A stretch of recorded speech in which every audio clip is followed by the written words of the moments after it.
کربلا ایک زمین کا نام ہے، لیکن حقیقت میں یہ ایک فکر، ایک پیغام، ایک قربانی کا استعارہ ہے۔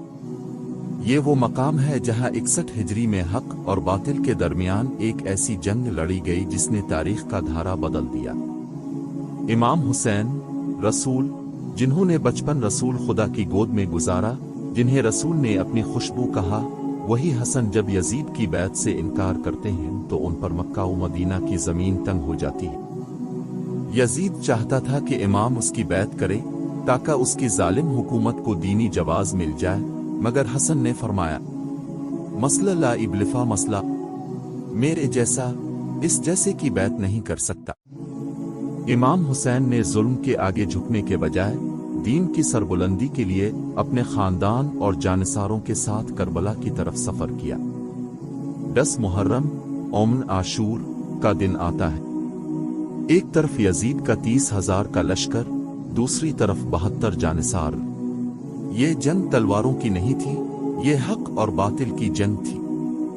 کربلا میں پانی بند کر دیا گیا، معصوم بچوں کے لب خشک ہو گئے، سکینہ کی پیاس نے آسمان کو رلا دیا، لیکن امام کے خیمے سے صبر، شکر اور یقین کی صدائیں آتی رہیں۔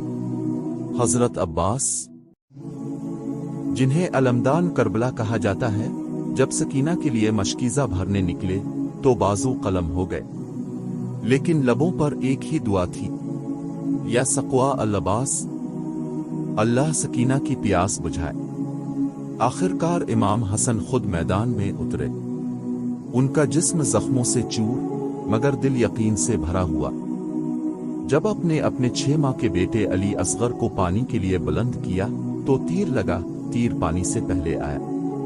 آخری وقت آیا، سجدے میں گر کر امام نے وہ جملہ کہا جو رہتی دنیا تک حریت کا نشان بن گیا، اللہم تقبل منا ھذا القربان، اے اللہ اس قربانی کو اپنی بارگاہ میں قبول فرما۔ کربلا ہمیں یہ سکھاتا ہے کہ ظلم کے آگے جھکنا نہیں، چاہے تعداد میں کم ہو مگر حق پر ہو۔ حسن نے سر دیا مگر باطل کے ہاتھ پر بیعت نہ کی۔ یہ واقعہ صرف شیعہ سنی کا نہیں، یہ انسانیت کا درس ہے۔ یہ سبق ہے کہ جب بھی دنیا ظلم کی تاریکی میں ڈوبے، حسن کا نام روشنی کا مینار بن جائے۔ اللہ ہمیں امام حسن کی سچائی، قربانی اور صبر کو اپنی زندگیوں میں اپنانے کی توفیق دے، آمین۔